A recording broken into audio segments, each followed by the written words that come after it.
नमस्कार साथियों, आप सभी का हमारे एजुकेशनल प्लेटफॉर्म कंपटीशन कमेटी पर एक बार फिर से स्वागत है। आज के दिन में सेशन की बात करूं तो आज यहाँ पर हम लोग डिस्कस करने वाले हैं डाइस का पार्ट 2, यानी कि इसके पहले हम लोगों ने इसके पार्ट 1 पर डिस्कशन किया, जहां पर अगर मैं बात करूं तो बंद पासे से संबंधित वेरियस कॉन्सेप्ट्स पर हम लोगों ने चर्चा करी अलग अलग रूल्स के माध्यम से, जहां पर आपने 5 रूल्स देखे और ये रूल कहां तक वैलिड है, कहां पर इंप्लीमेंट हो रहे हैं और ये रूल बनते कैसे, यानी कि इनके पीछे अगर हम बात करें बेसिक लॉजिक क्या है या इनके पीछे बेसिक कॉन्सेप्ट क्या है, इन सभी पर हम लोगों ने डिटेल में डिस्कशन किया। और आज के दिन में सेशन की बात करूं तो सीधे हम स्टार्ट करेंगे यहाँ पर बंद पासे से संबंधित वेरियस एग्जाम में पूछे गए प्रश्नों को हल करना, और देखेंगे कि कैसे विद इन 5 सेकंड्स हम इन कॉन्सेप्ट्स का यूज करते हुए, यानी इन कॉन्सेप्ट्स को समझने के बाद आसानी के साथ प्रश्न बना सकते हैं।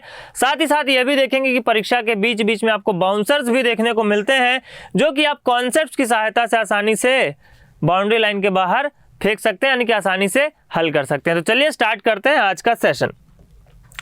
आज के दिन में सेशन की बात करूं तो पहला प्रश्न आपकी स्क्रीन पर आ चुका है। मैंने कहा विद इन 5 सेकंड प्रश्न की अगर हम बात करें, यहाँ पर हमें पूछा 3 के विपरीत कौन सी सतह होगी। कॉन्सेप्ट कौन सा दिखाई दे रहा है, 2 सतहें कॉमन है, 2 सतह यानी कि 6 और 4 कॉमन है, तो जो बची हुई होगी वही क्या होगी, विपरीत होगी, यानी कि 3 का अपोजिट हो जाएगा 1। विद इन 5 सेकंड आप देख करके आंसर मार्क कर सकते थे। फटाफट से कमेंट बॉक्स में कमेंट करके बताइए कि आपका जो कॉन्सेप्ट है या ये जो आपका प्रश्न है ये कौन से वाले रूल पर आधारित है। तो अगर आप लोगों को याद हो तो रूल नंबर 3 में हम लोगों ने देखा था कि जब किसी पासे की अलग अलग स्थितियों के बारे में हम चर्चा करते हैं और 2 कॉमन सरफेसेस हो तो जो रिमेनिंग सरफेस है वो क्या होते हैं, एक दूसरे के अपोजिट होते हैं। यानी कि अगर हम बात करें 6 और 4 अगर कॉमन हो गए तो 3 का अपोजिट रिमेनिंग सरफेस यहाँ पर 1 देखने को मिल रहा है, यही क्या हो जाएगा, अपोजिट हो जाएगा।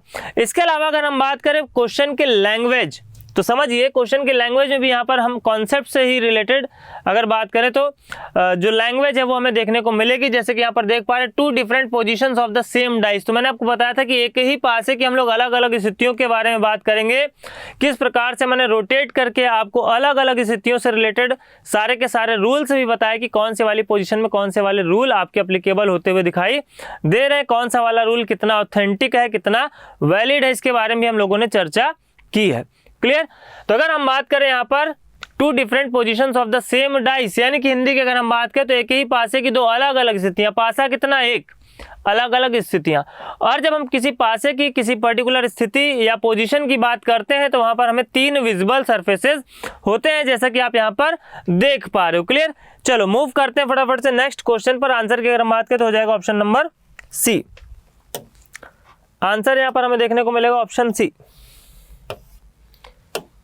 बात करेंगे अगले पूछे गए प्रश्न की। एसएससी सीजीएल 2021 की परीक्षा में पूछा गया प्रश्न है 2 different positions of the same dice are shown the 6 faces of which are numbered from 1 to 6। तो समझिए यहाँ पर स्पेसिफिकली ये बात मेंशन क्यों की गई है, क्योंकि कॉन्सेप्ट में हमने पढ़ा था कि जब हम बात करते हैं किसकी, non standard dice, simple dice या फिर साधारण पासे की, या अगर हम बात करें तो ऑर्डिनरी डाइस के नाम से भी हम इसे जानते हैं।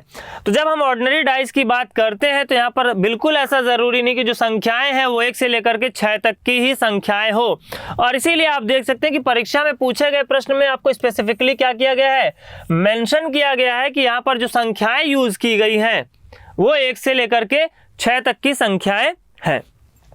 आगे की अगर हम बात करें तो पूछा है select the number that will be on the face opposite to the one having 4, यानी कि 4 के विपरीत हमें बताना है कि कौन सी वाली सरफेस होगी। तो कॉमन की अगर हम बात करें तो यहाँ पर 2 हमें कॉमन सरफेसेस देखने को मिल रहे, इट मींस जो रिमेनिंग सरफेस हो गए वो क्या होंगे, अपोजिट होंगे। तो आंसर हो जाएगा यहाँ पर ऑप्शन नंबर सी, यानी कि 4 के अपोजिट हो जाएगा 5। क्लियर। चलिए अगले अगर हम प्रश्न की बात करें तो एसएससी सीएचएसएल 2021 की परीक्षा में पूछा गया प्रश्न है एक ही पासे की 2 अलग अलग स्थितियां दिखाई गई हैं जिसके 6 फलक 1 से 6 तक, यानी कि यहाँ पर भी अगर आप ध्यान दें तो बाकायदे मेंशन किया गया है कि जो संख्याएं हैं वो 1 से लेकर के 6 तक की संख्याएं हैं। क्लियर। तो यहाँ पर अगर हम बात करें तो किसके अपोजिट हमें बताना है, 6 के अपोजिट वाले सरफेस पर कौन सा सरफेस है ये हमें बताना, और 6 ही क्या है यहाँ पर आपका अपोजिट कॉमन सरफेस देखने को मिल रहा है। 6 ही यहाँ पर आपको कॉमन सरफेस देखने को मिल रहा है। तो अगर हम बात करें रूल नंबर 4 की, तो रूल नंबर 4 क्या कह रहा था, opposite of the common face will be that which is not shown on any surface of the given positions. ठीक है, लेकिन यहाँ पर अगर हम बात करें तो हमें यह भी पता है कि जो संख्याएं हैं वो 1 से लेकर के 6 तक की ही संख्याएं हैं। क्लियर। तो रूल तो बिल्कुल एप्लीकेबल होगा, लेकिन ये जानकारी हमें प्रश्न में दे दी गई है, तो इसलिए यहाँ पर जो बचा हुआ नंबर यानी कि 5 4 3 2 को छोड़ दें तो जो बचा हुआ नंबर है वही क्या हो जाएगा, आंसर हो जाएगा, यानी कि ऑप्शन नंबर सी। 6 के अपोजिट क्या हो जाएगा, 1। क्लियर। चलिए बात करते हैं अगले पूछे गए प्रश्न। एसएससी सीजीएल 2021 की परीक्षा में पूछा गया प्रश्न है और यहाँ पर आप देख सकते हैं कि संख्याएं आपको डबल डिजिट में देखने को मिल रही हैं। सारी की सारी संख्याएं आपको डबल डिजिट में देखने को मिल रही हैं, तो बिल्कुल हैरान परेशान नहीं होना, क्योंकि इन सब के पीछे क्या कॉन्सेप्ट है, क्या लॉजिक है, सबको हम पहले ही सीख चुके हैं। तो अगर हम बात करें यहाँ पर पूछा किसके अपोजिट गया है, तो पूछा गया 15 के अपोजिट, और यहाँ पर सारे के सारे आपको 6 नंबर जो लिखे हुए हैं पासे के अलग अलग फलकों पर, ये पहले ही बता दिया गया, 5 10 15 20 25 और 30 are written on different faces of dice. 2 positions of this dice are shown. Select the number that will be on the face opposite to the face having the number 15. Answer आ चुके होंगे आप लोगों के। समझते हैं यहाँ पर 15 के अपोजिट हमसे पूछा गया। अगर हम बात करें कॉमन सरफेस की, तो कॉमन सरफेस यहाँ पर हमें देखने को मिल रहा है 10 के रूप में। 10 से क्लॉकवाइज चल गए 25, 25 से आए तो 30, 10 से क्लॉकवाइज चल गए 20, 20 से आगे बढ़े तो 15, यानी कि अगर हम बात करें 15 के अपोजिट तो क्या हो जाएगा, 30। 15 के अपोजिट क्या हो जाएगा, 30। विद इन 5 सेकंड देख करके ही आपके आंसर आ चुके होंगे। बात करेंगे अगले पूछे गए प्रश्न की। डायरेक्ट अगर आंसर निकालना तो देखो पूछा कुछ नहीं, यहाँ पर हमें पूछा 12 का अपोजिट। सीधे सीधे यहाँ पर अगर हम देखें तो 16 और 15 कॉमन है, तो 12 का अपोजिट हो जाएगा 14। विद इन 5 सेकंड हम आंसर निकाल सकते, कोई कठिनाई नहीं है। रूल नंबर अगर हम बात करते हैं यहाँ पर आपका 3 एप्लीकेबल होता हुआ दिखाई दे रहा है। जब 2 कॉमन सरफेसेस होंगे तो जो रिमेनिंग होंगे वो क्या हो जाएंगे, अपोजिट हो जाएंगे। ठीक है। प्रश्न की अगर हम बात करते हैं यहाँ पर लैंग्वेज को भी हम समझते हुए चल रहे हैं, यानी कि 2 different positions of the same dice are shown, the 6 faces of which are numbered from 11 to 16, यानी कि 11 से लेकर के 16 तक की संख्याएं यहाँ पर हमें देखने को मिल रही हैं। यानी कि ये सभी संख्याएं आपको स्पेशली क्या कर दी जा रही, क्वेश्चन में ही मेंशन कर दी जा रही हैं। इसीलिए अगर मैं बात करूं, जब कभी भी आपको क्या मिलेगा, CND जैसे विकल्प देखने को मिलते हैं, तो यही उसका मुख्य कारण है। जहां पर हम लोगों ने विकल्पों के चयन पर क्या करी थी, चर्चा करी थी कि किस प्रकार से हमें ऑप्शन के प्रायोरिटी ऑर्डर को चुनना है, तो कारण उसके पीछे का यही है कि जब हम चर्चा करते हैं किसकी, ऑर्डिनरी डाइस की, और आप देख पा रहे हैं कि परीक्षा में अधिकतर जो आपके प्रश्न देखने को मिल रहे हैं वो ऑर्डिनरी डाइस पर ही बेस्ड क्वेश्चंस आपको यहाँ पर देखने को मिलेंगे। क्लियर। तो आंसर यहाँ पर आ चुका है, 12 का अपोजिट हो जाएगा 14, यानी कि ऑप्शन नंबर बी। बात करेंगे अगले पूछे गए प्रश्न की। एसएससी CHSL 2021 की परीक्षा में पूछा गया प्रश्न है, और यहाँ पर अगर हम बात करें तो अल्फाबेट्स आपको मेंशन कर दिए गए हैं कि वो 6 अल्फाबेट कौन से हैं। अगर मेंशन नहीं किया जाएगा तो ऑप्शन का प्रायोरिटी ऑर्डर आपके दिमाग में बिल्कुल होना चाहिए। यानी कि अगर बात करें CND, आइदर और इस प्रकार के विकल्प दे दिए जाते हैं, तो कैसे हमें उन विकल्पों का चयन करना है, इन सभी के बारे में जानकारी आपको ऑलरेडी प्रोवाइड कराई जा चुकी है प्रीवियस सेशन के माध्यम से। तो अगर हम बात करें प्रश्न की, तो प्रश्न में हमें बताना है बी का अपोजिट कौन सा वाला सरफेस होगा। कॉमन एलिमेंट की अगर हम बात करें तो कॉमन एलिमेंट यहाँ पर हमें देखने को मिल रहा है ए और ई, बचा क्या, सी, और यहाँ क्या बचा, बी, यानी कि बी का अपोजिट पूछा है तो क्या हो जाएगा, सी, ऑप्शन नंबर बी। क्लियर। चलिए बात करते हैं अगले पूछे गए प्रश्न की। समझिए प्रश्न में देखिए कॉम्प्लिकेटेड बनाने के लिए क्या किया गया है, यहाँ पर आपको capital letter as well as small letter, DEF, capital letter as well as small letter. और अगर हम बात करें यहाँ पर are written on the different faces of a dice, 2 positions of this dice are shown, select the letter that will be the face opposite to the face having D, यानी कि capital D के opposite कौन सा वाला face आएगा, ये हमें यहाँ पर बताना है। कॉमन अगर हम एलिमेंट की बात करें तो E से आ गए यहाँ पर मिल गया D, और E से आ गए यहाँ पर मिल गया हमें F। आंसर की अगर हम बात करें तो ऑप्शन नंबर ए क्या हो जाएगा, राइट आंसर हो जाएगा। आंसर तो हम विद इन सेकंड कर सकते थे, लेकिन मैंने कहा कि कंफ्यूजन से बचना है तो लैंग्वेज पर भी विशेष ध्यान देते हुए चलेंगे। उस मूवमेंट के लिए जब एक बाउंसर आए तो वहां पर हमें क्या करना है, लैंग्वेज पर विशेष ध्यान देना है, अदरवाइज एग्जामिनर आपसे गलती करा ले जाएगा। ठीक है। तो इसलिए यहाँ पर देखो स्पेसिफिकली मेंशन किया जाता है कि कौन कौन से एलिमेंट किस किस सरफेसेस पर यूज किए गए हैं, और हमें विकल्प का चयन भी इसी दी गई जानकारी के आधार पर करना होता है। ठीक है। बात करेंगे फिलहाल अगले पूछे गए प्रश्न की। अगले दिन प्रश्न की बात करूं तो अगेन SSC CGL। अच्छा, SSC की अगर हम बात करें तो नोटिफिकेशन आ चुका है। ठीक है।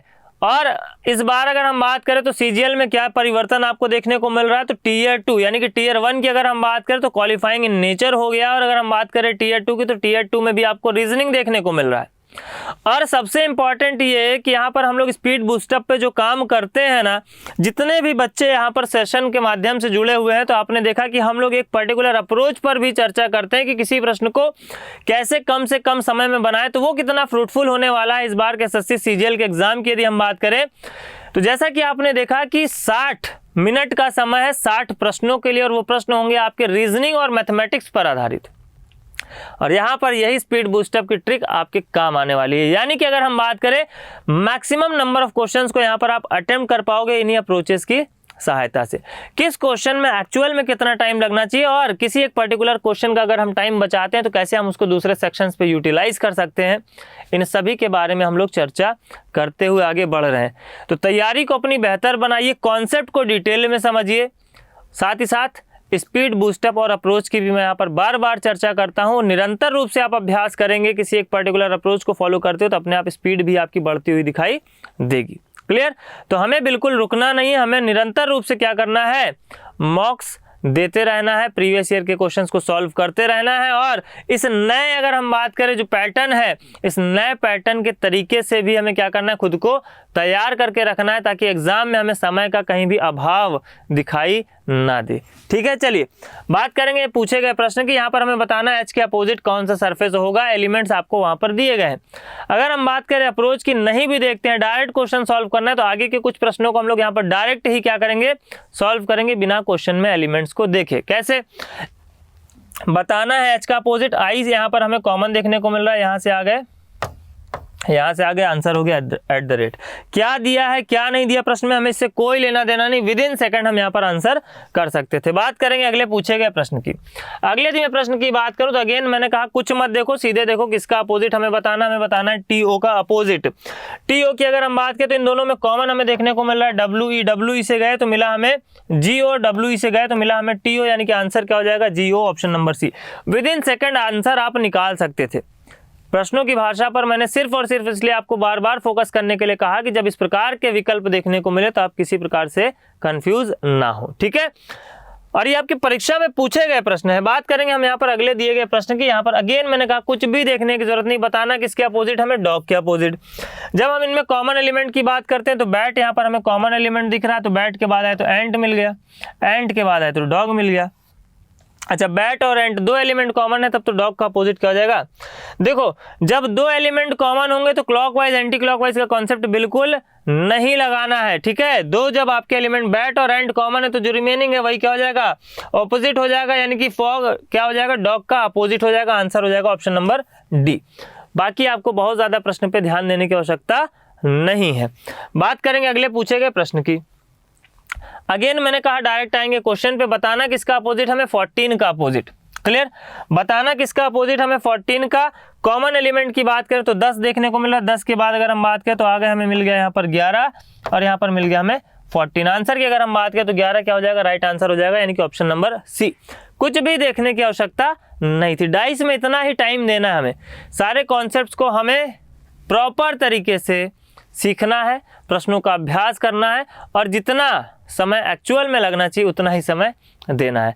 एग्जाम में जाकर के हमें कोई भी प्रैक्टिकल नहीं करना, जितना टाइम लेना है क्वेश्चन को पढ़ना है पढ़ लीजिए, लैंग्वेज को समझना है समझ लीजिए, इतने यहाँ पर मॉक्स का आप अभ्यास कर लीजिए कि प्रश्न को बनाते समय आप स्मार्ट अप्रोच से कैसे क्वेश्चंस को बनाते हैं।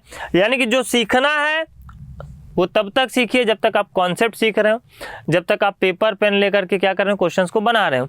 जब आप कंप्यूटर बेस्ड टेस्ट दे रहे हो तो वहाँ पर आपको क्या करना है, स्मार्ट अप्रोच की प्रैक्टिस करते हुए चलना है, यानी कि कम से कम समय में कैसे अधिक से अधिक प्रश्नों को बनाया जा सके, इस पर आपको अभ्यास करते रहना है। बात करेंगे अगले प्रश्न की, और देख लो यहाँ पर अगर हम बात करें तो आपको रोमन न्यूमरल्स भी आने चाहिए। ठीक है, इस पर भी आधारित अगर हम बात करें, आपको प्रश्न देखने को मिला हुआ है। रीजनिंग की अगर हम बात करें रीजनिंग सेक्शन में, तो आपको रोमन न्यूमरल्स के बारे में भी जानकारी होनी चाहिए। ठीक है, बात करेंगे हम अगले प्रश्न की। एसएससी सीजीएल 2021 की परीक्षा में पूछा गया प्रश्न है। अपोजिट हमसे पूछा किसका, 5 का, ठीक है। Will be on the face opposite to the face having the number 5। 1 से ले तक कर 6 तक की क्या है, संख्याएं हैं। इस बार पोजीशन कितनी है, 3। हमें इससे कोई लेना देना नहीं, हमें सिंपली क्या निकालना है, 5 के अपोजिट निकालना, और ये पता है कि संख्याएं हैं 1 से लेकर के 6 तक। 2 पोजीशंस को पिक करिए, इन दोनों में कॉमन क्या देखने को मिल रहा है, इन दोनों में कॉमन देखने को मिल रहा है 1। यानी कि अगर हम बात करें तो देखो 1 1 पोजीशन 1 2, आगे जाओगे तो मिलेगा 2, यानी कि यहाँ पर 2 और 4, आगे जाओगे तो यहाँ पर मिलेगा 3 और 6। इट मीन्स 4 का अपोजिट हो गया 6, 2 का अपोजिट हो गया 3। अब अगर हम बात करें तो 1 किसका अपोजिट हो सकता है, तो 1 हो सकता है यहाँ पर 5 का अपोजिट, जबकि यहाँ कहीं भी आपको 5 देखने को नहीं मिल रहा। और 1 ही क्यों होगा 5 का अपोजिट, क्योंकि यहाँ पर बोल दिया गया कि जो संख्याएं हैं वो लेकर 1 से लेकर के 6 तक की ही संख्याएं, इसलिए आंसर हो जाएगा यहाँ पर ऑप्शन नंबर ए। क्लियर। चलिए बात करेंगे अगले पूछे गए प्रश्न की। एसएससी सीएचएसएल 2020 की परीक्षा में पूछा गया प्रश्न है। क्लियर। यहाँ पर अगर मैं बात करूं तो बोला जा रहा है 3 different positions of the same dice are shown, select the number that will be on the face opposite to the face having the number 1। यानी कि 1 के विपरीत में कौन सी वाली सतह होगी। तो अगर हम बात करें यहाँ पर कोई भी 2 पोजीशन ले लीजिए। अगर आप बात करते हैं यहाँ पर पोजीशन 2 और 3 की, तो इन दोनों में कॉमन आपको देखने को मिल रहा है 2 और 5। 2 और 5 जब कॉमन मिल गया तो जो रिमेनिंग बचा यानी कि 1 का अपोजिट क्या मिल जाएगा, 4। आंसर हो जाएगा ऑप्शन नंबर सी। आसानी के साथ चुटकियों में विद इन सेकंड, आप जितना ज़्यादा पोजीशन हमें इसको देख करके बिल्कुल भी कंफ्यूज होने की आवश्यकता नहीं है। मैंने कहा देखना भी एक आर्ट है, काउंटिंग ऑफ फिगर्स में आप लोगों को सिखा रहा था। इसके अलावा भी बहुत सारे ऐसे टॉपिक्स हम लोग यहाँ पर डिस्कस करेंगे। एम्बेडेड फिगर की अगर हम बात करें मिरर इमेज, वाटर इमेज, तो अभी बहुत सारे आएंगे। पेपर कटिंग, पेपर फोल्डिंग, ठीक है। तो बस देखते जाइए और प्रश्नों को बनाते जाइए, आपको पेन चलाने की भी ज़रूरत नहीं है। बात करेंगे अगले पूछे गए प्रश्न की।